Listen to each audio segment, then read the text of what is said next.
The rich profit enormously when you don't like yourself. Not only do you not advocate for yourself, you also are marketed products to fix these insecurities. I was constantly scolded for showing off whenever I was good at things. The wealthy never have to do this. The working and middle class, we do this to ourselves. I grew up in a large family in the Maine woods.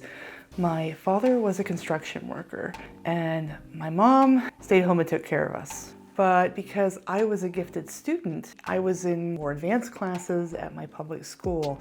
So my friends were the children of college professors who lived in town, about 10 miles from me, in the more expensive housing. That's because my school district not only served the boonies, the sticks where I lived, but also the University of Maine and Orono was right there. I was nearly always the only kid whose parents didn't have college degrees themselves in a lot of the classes I was in. And one thing I noticed growing up a lot is I was frequently scolded for showing off whenever I was simply proud of my accomplishments. At home, by my parents, I was constantly scolded for showing off. And something I noticed a lot hanging out with these families of college professors who were upper middle class or upper class was that they did not scold their children for doing the exact same things that my parents would scold me for. They were never accused of showing off when we did the exact same things. And I've talked to my husband about this. He also grew up poor but gifted. He had noticed similar things. And it wasn't until recently that I really started to think about why this could be.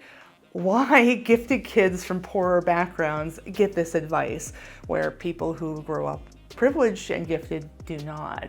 And I realized what the missing link was in all of this. It's something called internalized classism. Now, if you don't know what that means, internalized classism is a general phenomenon whereby somebody from a lower social class adopts negative views of their own class. And this can manifest in a variety of different ways. But the reality is that it also impacts a person's self-esteem, their relationships, and their self-concept. So here are a few examples of internalized classism.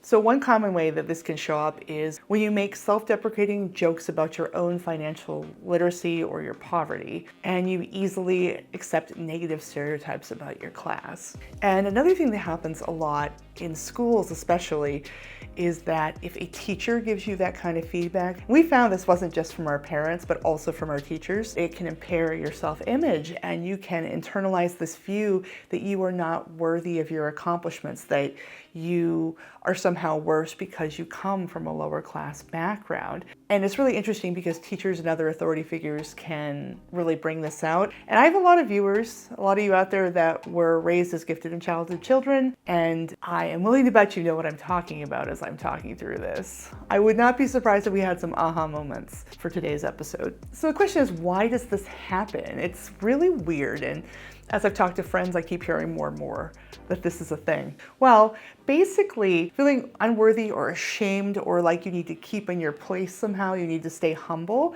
directly benefits the upper classes. If you think about it, it makes sense. It dampens upward mobility in a way that's really palpable, and it makes it so that the wealthy don't have their status quo threatened. So in today's video, we'll explore how the rich profit from your insecurities and how reclaiming your self-worth is radical and necessary. Once you start thinking about this stuff, you will see it everywhere. It starts in elementary school. Like these stories I'm telling you started in elementary school. Basically, society teaches working class and even middle class people to feel ashamed about any money, success, or even personal pride they have.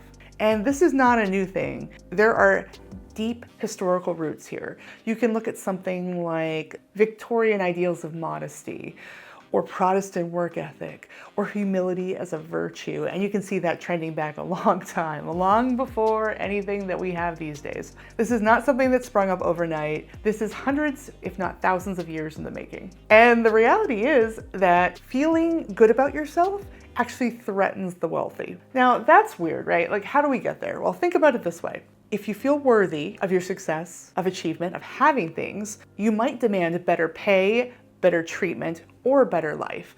And the people who are benefiting from you being underpaid and having a lower standard of living do not want that. Confidence can also lead to questioning the status quo or questioning authority, which also threatens established economic hierarchies. Self-esteem is inherently destabilizing to systems that rely on docile, emotionally insecure labor, which ours does. And all of this comes together to derive consumerism, all of this insecurity. I mean, it's no secret.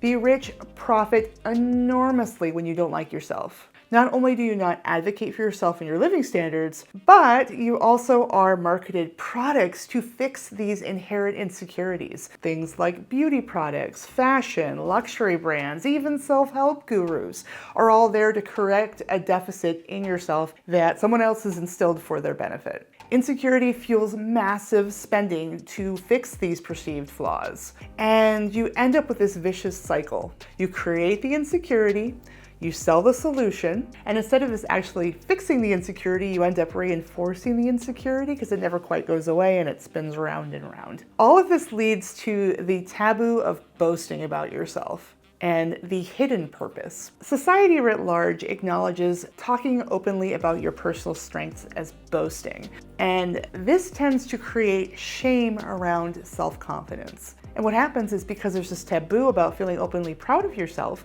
is that it maintains a fearful, self-censoring workforce. Look at it this way. My husband and I, as children, didn't really even have to rely on the rich and powerful to tell us, hey, stay in your place. We weren't anywhere near rich and powerful people.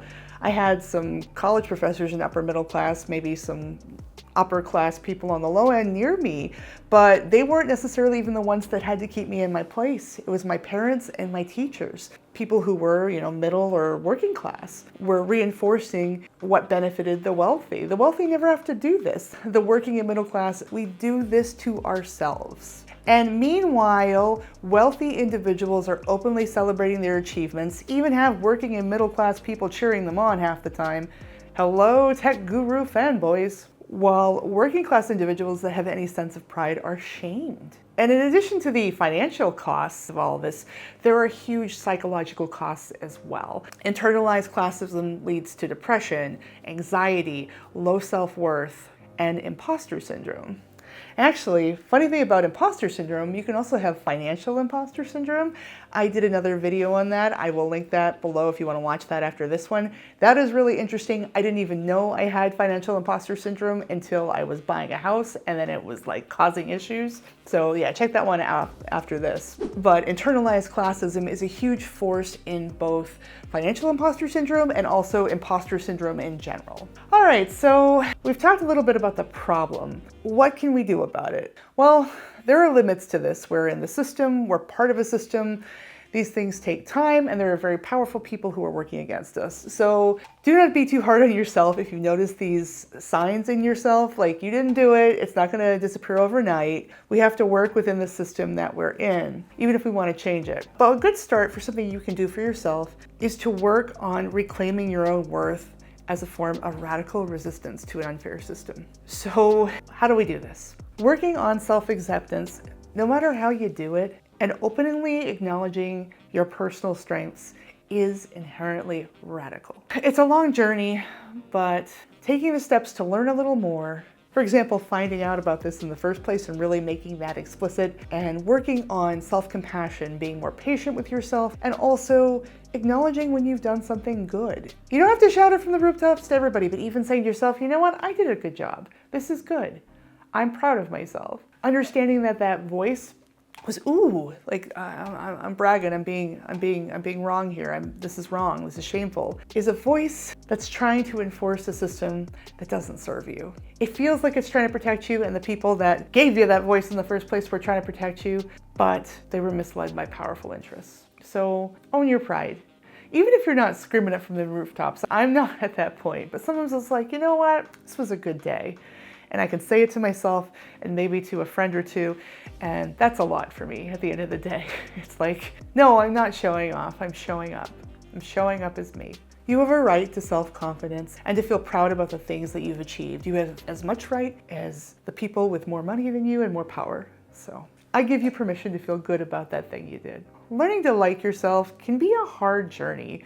I know it was for me. It took me a long time and frankly a lot of therapy. I did some assertiveness therapy, particularly after my divorce. I did another episode on some of the mistakes I made with my first marriage and my divorce that I will link below. Really some big financial mistakes. But one of the good things about that, even though I wasted a lot of money on a divorce, nobody wants to get divorced, is it did get me into therapy. I connected with a good therapist and she helped me a lot on assertiveness and a lot of things that are serving me in other ways as well. So I know sometimes it can be hard to find cheap therapy, free therapy, as I managed to do. There are some resources out there. I will say that I have gotten so much of a return on the therapy I did have. It was an incredible return on investment. So if you can find a program to make it work, especially if you get the right counselor, you need somebody you communicate well with. That's the biggest thing, that they challenge you in good ways and you communicate with each other. Liking yourself isn't just a sign of personal growth, it's a powerful act of rebellion against an unfair system. Anyway, it's been great talking to you as always. Thanks for watching, and I'll see you in the next video.